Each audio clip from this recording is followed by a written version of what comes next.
நோவாவின் வழிமரபினர்கள் வந்து கொண்டே இருக்கும்போது ஒரு காலத்தில் எண்ணற்றவர்களாக மாறி அதிலும் கனித்தராத கிளைகள் பல தோன்றிவிட்டன. ஆனால் அந்த கிளைகள் எல்லாம் விட்டுவிட்டு மீண்டும் கனித்தரக்கூடிய கிளையாக ஒன்றை எடுக்க வேண்டும். அதனால் என்ன செய்கிறார் கடவுள் என்றால், அதில் நம்பிக்கையுடையவர் யார் என்று சோதித்து பார்க்கிறார். அந்த சோதனையினால் தான் என்ன நடந்தது என்றால், ஆபிரகாமை சோதிக்கிறார். ஆபிரகாமை எப்படி சோதிக்கிறார்? அவருடைய மகனை அழைத்து கொண்டு போய் கடவுளுக்காக பலி கொடுக்க வேண்டும். என்ன கொடுமையான செயலை செய்யக்கூடியவர் கடவுளாக இருக்க முடியுமா? யோசிக்கணும். இவ்வளவு பெரிய கொடுமையான செயலை ஏன் கடவுள் செய்ய சொல்ல வேண்டும்? இது யாராவது செய்ய முடியுமா? பிராக்டிக்கலா ஒரு தந்தை தன்னுடைய மகனையே அழைத்து கொண்டு போய் கழுத்தை வெட்ட முடியுமா? உண்மையில் இவர் எதை பலியாக கொடுக்க வேண்டும்? செம்மறியை தான் பலியாக கொடுக்க வேண்டும். செம்மறிதான் இயேசுவின் அந்த திருப்பலிக்கு அடையாளமாக இருக்கிறது. ஆனால் கடவுள் நீ செம்மறியை எடுத்துட்டு நீ பலியா கொடு என்று கேட்காமல் உன் மகனை அழைத்து கொண்டு போய் எனக்கு பலி கொடு என்று கேட்கிறார். ஏனென்றால் அதான் ஆபிரகாமுக்கு வைக்கப்பட்ட சோதனை. அவர் எவ்வளவு தூரம் கடவுளை நேசிக்கிறார் என்று சோதித்து அதன் பிறகு அவரிடம் இருந்து இந்த கிளையை மீண்டும் வளர்க்க வேண்டும் என்ற ஒரு சோதனை ஆபிரகாமுக்கு வைக்கப்படுகிறது. அது மற்றெல்லாம் உங்களுக்கு கதை தெரியும். அவர் அழைச்சிட்டு போறாரு. அழைச்சிட்டு சரின்னு சொல்லிட்டு அழைச்சிட்டு போறாரு. வழியில் அந்த மகன் கேட்கிறார், என்னப்பா பலி கொடுக்க போகணும் என்று சொல்கிறீர்களே, கையில ஆடு செம்மறி ஆட்டை காணுமே என்று கேட்கிறார் இந்த மகன் ஈசாக். கேட்கும் பொழுது அவர் சொல்கிறார், he will provide, கடவுள் கொடுப்பாரப்பா, கொஞ்சம் அமைதியாவா என்று அவனிடம் சொல்லுகிறார். ஒரு தந்தைக்கு அவரை அது போன்று சொல்ல முடியுமா? நான் உன்னை தான் பலியாக கொடுக்க போகிறேன் என்பதை மறைத்து இது போன்று ஒரு பொருள் இதை சொல்ல முடியுமா?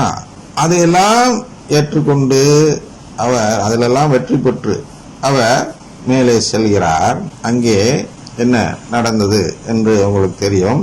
அந்த கடைசி நேரத்தில் வெட்டுப்பட போகும் நேரத்தில் வானதூதர் வந்து கையை பிடிச்சிட்டு, போதும் உன்னை சோதனையில் வெற்றி பெற்று விட்டாய், எனவே அங்கே இருக்கிறது பார் ஆட்டுக்குட்டி, அதை எடுத்து கொடுத்து விடு, உன் மகனை கொடுக்க வேண்டாம் என்று அங்கே வானதூதர் நிறுத்தி விடுகிறார். அது இஸ்லாமியர் நூலில் இது வேற மாதிரி வரும். அவர் வெட்டிடுறாரு, அது உடனே மகனாக இல்லாமல் அது ஆட்டுக்குட்டியாக மாறிவிட்டது என்று வரும். ஏனென்றால் அது வந்து மதம். இஸ்லாமியர் கடைபிடிப்பது என்பது மார்க்கம் என்று சொல்வார்கள். அது மதத்தின் அடிப்படையில் எழுதப்பட்ட ஒரு மார்க்கம். மதத்தின் அடிப்படை என்றால் அவர்களுக்கு இந்த கிளை தேவையில்லை. ஆனால் நமக்கு இந்த கிளை தேவை. ஏன் தேவை என்றால் கடவுளின் குடும்பம் இது. இந்த வழிமரபினர் அனைவருமே கடவுளின் குடும்பத்திற்காக தேர்ந்தெடுக்கப்பட்டவர்கள். இவர்களிடம்தான் இயேசு என்ன செய்கிறார் என்றால், இறந்த பின் பாதாளத்திற்கு இறங்கி அங்கே காவலில் இருந்த வானதூதர்களுக்கு தன்னுடைய நற்செய்தியை அறிவித்தார் அல்லவா? அந்த நற்செய்தியை இவர்களுக்கு தான் அறிவிக்கிறார். நீங்கள் எல்லாம் என் வழிமரபில் வந்திருக்கிறீர்கள். காவலில் இருந்த ஆன்மாக்கள், நோவா பேழை செய்து கொண்டிருந்த காலம் முதல் இன்று வரை என்ன சொல்லப்படும் அல்லவா? அவர்களை அழைத்து, அப்பா நீங்கள் எல்லாம் எதற்காக தேர்ந்தெடுக்கப்பட்டு இருக்கிறீர்கள் என்றால் எங்களுடைய குடும்பத்தில் சேர்வதற்காக தேர்ந்தெடுக்கப்பட்டு இருக்கிறீர்கள். நீங்கள் விரும்பினால் இப்பொழுது நான் அக்கரணையாக இங்க வந்திருக்கிறேன். அப்படின்னா என்ன? சிலுவையில் பலியானவராக நான் இங்க வந்திருக்கிறேன். நீங்கள் என்னுடைய சதையை புசித்து கடவுளோடு ஒரு உடன்படிக்கை செய்து கொண்டால், ஏற்கனவே செய்து விட்டீர்கள். என்ன செய்து விட்டீர்கள்? வெளி அடையாளத்துக்கு தேவையான செம்மறியை பலியாக கொடுத்து விட்டீர்கள். இப்பொழுது உங்களுடைய மனம்தான் அதை மீண்டும் உறுதி செய்ய வேண்டும். அந்த இடத்தை தான் நாம் உத்தரிக்கும் ஸ்தலம் என்று சொல்கிறோம். வெளி அடையாளம் மட்டும் செய்திருக்கிறார்கள், ஆனால் மனம் மாறாத நிலையில் இருக்கிறார்கள். இந்த மனம் கடவுளின் குடும்பம் இருக்கிறது, அதில் எனக்கு ஒரு உறுப்பினர் அந்தஸ்து வேண்டும், அதில் எனக்கு உறவு வேண்டும் என்று கேட்கக்கூடிய மனம் இல்லாதவர்களாக இருக்கக்கூடியவர்களுக்கு இந்த போதனையை கொடுத்து, நீ அந்த உறவு பெற ரெடியா என்று கேட்டுவிட்டு, அப்படி தயார் என்றால் நீ இதெல்லாம் உனக்காக மண்ணுலகில் யாராவது செய்தால் என்றால் நீங்கள் அந்த பலனை பெற்று நீங்கள் கடவுளுடைய பிள்ளையாக மாறலாம் என்று சொல்லக்கூடிய இடம்தான் அந்த உத்தரிக்கும் ஸ்தலம். அது உத்தரித்தல் என்றால் தூய்மையாகுதல் என்ற ஒரு பொருள்.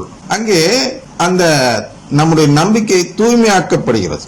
எனவே இந்த வழிமரபினர்களுக்கு தான் என்ன செய்கிறார் இயேசு? அங்கே நற்செய்தி அறிவித்து அவர்களெல்லாம் கடவுளின் குடும்பத்தினராக மாற்றுகிறார். அனைத்து ஆன்மாக்களும் இருக்கிறார்கள், இவர்கள் மட்டும் இல்லை, மற்றவர்களும் இருக்கிறார்கள். மற்றவர்களும் அங்கே சேர்ந்து கொள்ள தயாராக இருந்தால் சேர்ந்து கொள்ளலாம் என்று அறிவிப்பதுதான் நற்செய்தி.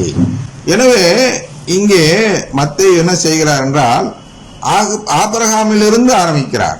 ஏனென்றால் ஆபிரகாம் வரை அந்த வழிமரபினருடைய பட்டியல் தெரிந்தது. ஏற்கனவே இந்த அதிகாரங்களில் நான் வாசித்தேன் அல்லவா, அந்த அதிகாரங்களில் எழுதப்பட்டு இருக்கிறது. அதனால் இவர் அதை அறிந்தவர் என்பதால் ஆபிரகாமிலிருந்து எப்படி கடவுளின் குடும்பம் வளர்ந்து வந்தது, அதான் குடும்ப கிளை என்று சொல்கிறோம். இந்த கிளை வளர்ந்து வளர்ந்து வந்து எங்கே அடுத்து முட்டுகிறது, அந்த 14 பிரித்தார் அல்லவா, அந்த 14 அடுத்தது எங்கே வருகிறது, தாவீதுரம் வருகிறது. அப்படி பார்க்கிறோம். 14 பிரிந்து அந்த கிளை வருகிறது. 14 முடிந்ததும் ஒரு கவாத்து நடக்கிறது. நீங்கள் அதை ஓரளவு பார்க்கலாம். நம்முடைய இந்த கிறிஸ்டியன் ஈரா என்று சொல்கிறோம் அல்லவா, கிறிஸ்டியன் ஈரா என்று சொல்கிறார்கள் அல்லது ஏடி என்று சொல்கிறார்கள். இதில் அந்த இப்ப இருந்த இந்த 2000 ஆண்டுகளில் அந்த 14 தலைமுறை பிறகு ஒரு கவாத்து நடக்கும். முதல் 14 தலைமுறையில் அதன் மாதா கூட சொன்னதாக ஒரு சிலர் சொல்வார்கள். அது மேரியன் மூமெண்ட் ஆஃப் பிரீஸ்ட் நினைக்கிறேன். அதுல என்ன சொல்வார்கள் என்றால் அந்த 600 பிரிப்பார்கள். அதாவது 500 சொச்சம் வருகிறது. 14 என்றால் 40 ஆண்டுகள் ஒரு தோராயமாக 550 600 ஆண்டுகளில் பார்த்தீர்கள் என்றால் ஒரு பிரிவினை நடக்கும். அதாவது நம்முடைய சோதனை, அதாவது நம்முடைய நம்பிக்கைக்கு சோதனை நடக்கும். இதில் யாரெல்லாம் ஆபிரகாமுடைய நம்பிக்கை உடையவர்களாக இருந்தார்களோ அவர்கள் பிரிந்து செல்லாதவர்களாக இந்த மரத்தில் வெட்டப்படாதவர்களாக இருப்பார்கள். மற்றவர்களாம் வெட்டப்பட்டு புது மரம் ஆரம்பித்திருப்பார்கள். அது வேற சமாச்சாரம், புதுசா போதா இல்லையா, இந்த மரத்தில் இருக்கிறோமா அதான் முக்கியம். அதில் வெட்டுண்டு போனார்கள் முதலில் யார் என்று பார்க்கும் பொழுது இஸ்லாமியர்கள். அவர்கள் பழைய ஏற்பாட்டை நம்பக்கூடியவர்களாக இருந்த பொழுது நபிகள் நாயகம் என்று ஒருவர் வருகிறார். இஸ்லாம் முகமது என்று சொல்கிறோம், முகமதியர்கள் என்றும் அழைக்கிறோம் அவரை பின்பற்றுவோரை. இந்த முகமது வேறொரு நூலை கொடுக்கிறார், திருத்தம் செய்த பழைய ஏற்பாட்டு நூலை கொடுக்கிறார். கபிரியேல் வானதூதர் கொடுத்ததாக சொல்லி கொடுக்கிறார்.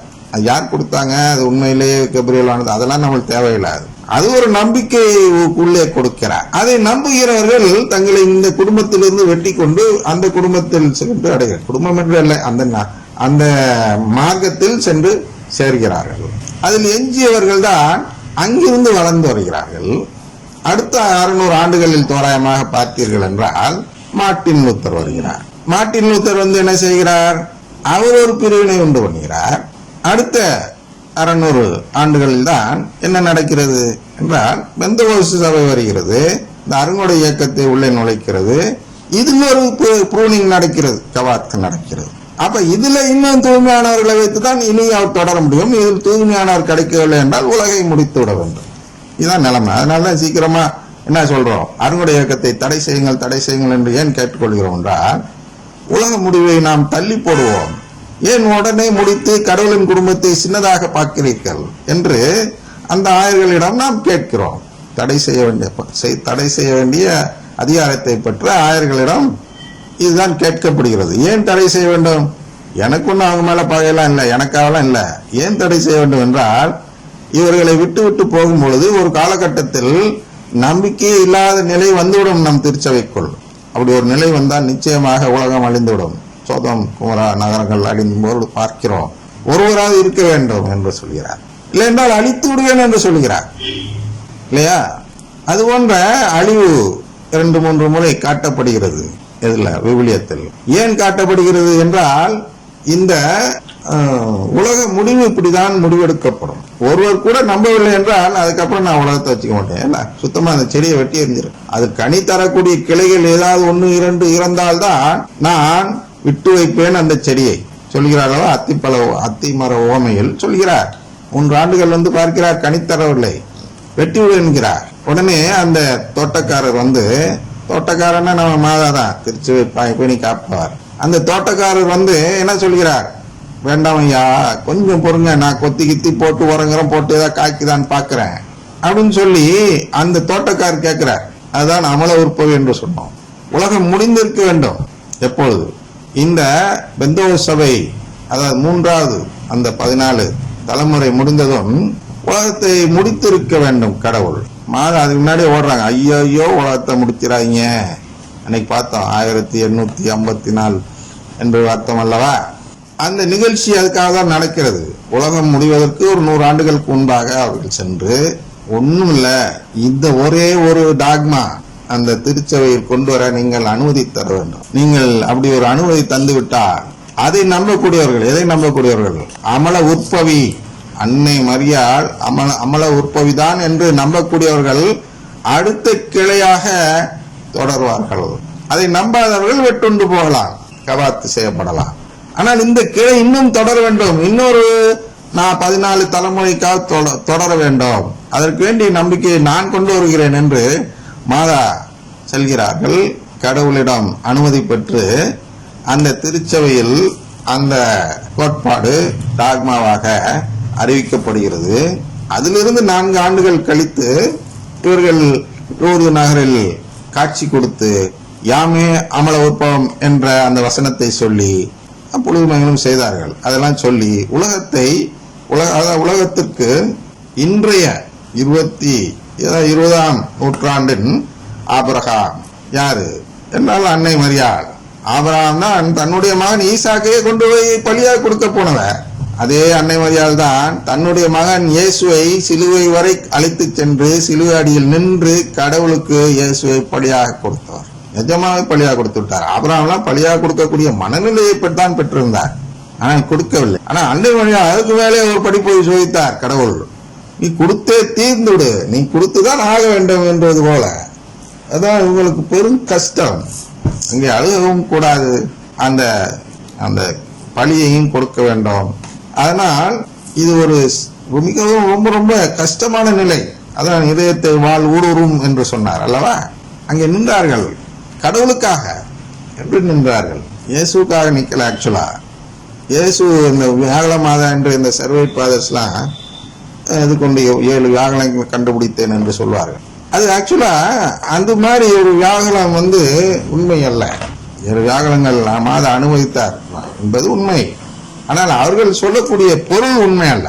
அந்த பொருள் வியாகுலம் மாதா என்று வியாகுலங்களுக்காக புண்ணியங்கள் அல்ல. இந்த வியாகுலங்களை எதற்காக செய்தார் என்றால் கடவுளுடைய திட்டம், கடவுளின் குடும்பம் இவ்வுலகத்திற்கு வர வேண்டும் என்பதற்காக அங்கே நின்று பழியாக கொடுத்தார். அவ்வளவு வியாகுலங்களையும் தாங்கிக் கொண்டார் அன்னை மரியாள். எனவே இப்பொழுது அன்னை மரியாள் பேரில் ஒரு புதிய கிளை, ஒரு புதிய வம்சாவளியா மரபு வழி, குடும்ப கிளை ஆரம்பிக்கிறது. மூதாதையர் பட்டியல் அது ஆரம்பிச்சு வருது. நம்முடைய மூதாதையர் பட்டியல் இயேசுவிடம் இருந்து வரும் பொழுது எந்த கிளையில் வருகிறோம் என்றால் ஏற்கனவே சொல்லியிருக்கிறோம், திருத்தூதர்கள் பட்டியல் வருகிறது அல்லவா? முதலில் ரோமையின் ஆயர்கள் எல்லாம் அந்த வழியில் இயேசுவின் வழியில் அதுக்கப்புறம் போப்பாண்டவர்கள் என்று வரக்கூடியவர்கள் அனைவரும் அந்த வழியில் கொண்டே இருக்கிறார்கள். ஒரு காலகட்டத்தில் போப்பாண்டவர்களுக்கும் அந்த நம்பிக்கை மாறிவிடக் கூடும் என்பதை அங்கு 3வது ரகசியமாக சொல்கிறார்கள். 2 போப்பாண்டவர்கள் அதில் ஒருவர் வெட்டுவிடப்படுவார் என்றால் ஆன்மீகம் சார்ந்ததுதான்.